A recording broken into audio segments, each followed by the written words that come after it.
What's going on, you guys? It's Deal926 here, and I'm going to do a preview for the New York Giants Seattle Seahawks game this weekend in Seattle, Washington. I had to make sure I got that right this time, considering I haven't gotten it right the past 2 weeks. I don't know what my problem is. I'm sorry for that. This week, we're obviously not going to have Daniel Jones due to his hamstring injury. We will be starting Colt McCoy. Colt McCoy got, a quarter and a half of play last week. He was, 6 of 10, if I'm not mistaken. He threw for in between, I want to say 50 and 60 yards, if I'm not mistaken. Not exactly the biggest believer in Colt McCoy. You know, I feel like Colt McCoy is a quarterback that has to throw with anticipation on every single throw that he makes. And if he doesn't, the defense will intercept the ball and take it back to the house for 6. And honestly, if that happens in this game once, I would not be surprised by it. And if it happens twice, I definitely would not be surprised by it. The guy, I've just never been much of a Colt McCoy guy. Yeah, I think he has it all upstairs, but honestly, when he was with the Washington Redskins, I never really thought much of him just due to his arm strength. And now that he's with the Giants, I feel the same exact way about him. Now, can he go out there and make throws and lead this team down the field against a porous pass defense like the Seattle Seahawks?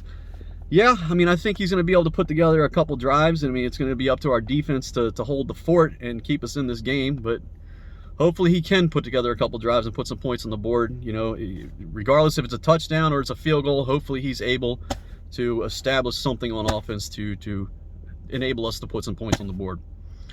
But as an offense, I think we're really going to have to depend on our running game, and Seattle is extremely stingy when it comes to stopping the running game. That is one of the things that they are best at. And honestly, I think the only running back to have a halfway decent game against them is Alexander Madison, and that was when Dalvin Cook got hurt, and Madison came in and rushed for, I think, 117 yards on him, if I'm not mistaken. And I think Dalvin Cook put up like 60 before he got injured in that game. But yeah, he's been the only running back that's really had any success against that Seahawks rushing defense. You got to remember, this defense acquired Carlos Dunlap, halfway through the season via trade from the Cincinnati Bengals. And, he's just a pass rusher. He's been a consistent guy for the Cincinnati Bengals for years. He's always been a guy that's going to get you anywhere in between like 7 to 10 sacks a season. Not exactly sure what he's done for the Seahawks since he was acquired, but I mean, he's a good pass rusher. He's not a good pass rusher. He's not bad by any means. He gets the job done. But yeah, we're definitely gonna have to establish the run on this team if that's even possible, and hopefully that sets up some throwing lanes for Colt McCoy to make some throws that he needs to make.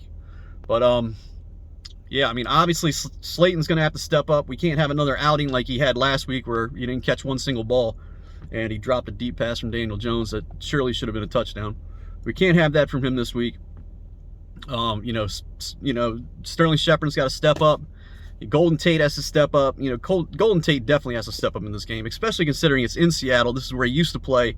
I would think he's extremely motivated to come out and play this game against his former team. So hopefully he can contribute more than just 2 or 3 catches in the game. But yeah, Ingram's going to be another guy that's going to have to step up. Hopefully he can build off what he did last week. Seattle, they don't give up much to tight ends. I think they do give up a lot of yak. If a tight end does get a reception, I mean, they do give up a lot of yards after the catch to tight ends. It may be about 14 yards per catch that they average, when the tight end actually receives the ball. But yeah, all those guys are going to have to step up. We're going to have to play extremely tough defense against Russell Wilson and this offensive attack that Seattle's getting ready to unleash on us. This offense is the type of offense that we really haven't played against yet. I mean, DK Metcalf is a different type of wide receiver. You're talking about size, speed, and he's actually developed as a route runner. I mean, that was one of his big knocks coming out of college, that he wasn't exactly the best route runner in the world. But you can see him out there when he's on the field now, that he has definitely learned how to run those routes on that route tree, and he's figured out how to get open in this league. And you just look at his stats and look at the numbers that he's put up this year. He's arguably a top 3 wide receiver in this league right now. Him and AJ Brown. But yeah, I think Seattle is definitely going to come out. I mean, if Pete Carroll has looked at the New York Giants on film defensively, he had to have seen that we have been getting gashed up the middle the past 2 or 3 games. Our defense has had a very hard time stopping the run, and that's something we're definitely going to have to control in this game, because I think, though Chris Carson only got about 8 carries last week and Carlos Hyde got 15, I think you're going to see a heavy dose of Chris Carson. And if they come out and they establish the running game early and Chris Carson is having success, man, the Giants better strap on those chin straps tight, because they're you know, Pete Carroll is going to feed the ball to Chris Carson, especially if they're having a hard time moving the ball through the air against this defense, which they could. If we play defense like we have the past couple of games, I mean, we could hold the Seattle offense in check. It's not going to be easy. I mean, I expect Seattle to score points on us. I don't think that we're going to necessarily be able to stop them, but I mean, I think I think this defense can keep us in the game, and just you know, pose their will on this explosive offense and just keep them in check. I think they can do that. Hopefully they can. I mean, that's going to be the difference in the game, is if this defense steps up or not. But yeah, don't just look for Tyler Lockett and DK Metcalf. David Moore is a guy that has constantly stepped up for this team, for the Seattle Seahawks. He's the third wide receiver in their 3 wide receiver sets, and it's not just this year. It's been years past. David Moore is always the next guy that steps up when you look past, you know, Tyler Lockett and DK Metcalf.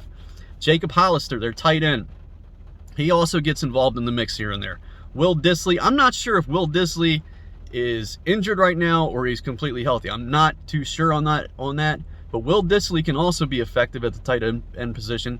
If you remember, about 2 years ago, they had a couple injuries at tight end, and then Will Dissly came in, and he was having a very good 4 to 5 game stretch where he was putting up really good numbers, and then he also got injured, and he was out for the rest of the season, derailing the career year he was basically on at that point in time.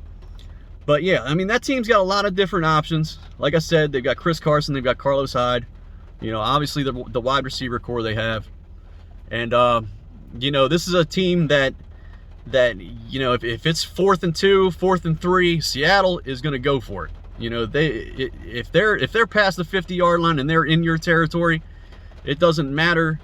It doesn't matter really if like I said, if it's 4th down and it's short. I mean, 9 times out of 10 they're probably going to take the chance and go for it. So the Giants have to be ready for it. You know, the defense is definitely going to have their work cut out for them, and they have to be up for the challenge in this one. So I can't exactly give you a score. I think Seattle is definitely going to win this game, but like I said, hopefully the Giants keep it close. If Seattle wins by more than 10 points, I honestly wouldn't be surprised, because I just don't see our offense putting up enough, generating enough offense to just hang with this team. Now, if Daniel Jones was in at quarterback for the New York Giants, I believe the Giants could beat them. I believe the Giants could beat them. That's just my opinion. You know, I'm sure a lot of people out there don't necessarily see it that way, but yeah, I think Daniel Jones adds a different element to this offense that makes it successful, and that's what you've seen the past 2 to 3 weeks, and it's definitely going to hurt not having him on the field this week. But yeah, I mean, that's pretty much my preview for the game. I'm going to be hyped up for it. I think it's on TV this week, so yeah, I can't wait for it. I'm ready. If the Giants win, man, I'm going to go nuts. I'm going to go freaking berserk. Now, you see what I'm wearing right now. Even when I'm at work, you know, I'm still representing us. I got the hoodie, got the mask. I mean, I've got everything, man. I'm ready to go. So that's it for the video. You guys take it easy. Have a good rest of the day, and I'll see you in the next one, probably after the game on Sunday. So like I said, you guys have a good rest of the day. Thank you for always checking out my content, and I'll see you in the next one. See ya. Bye.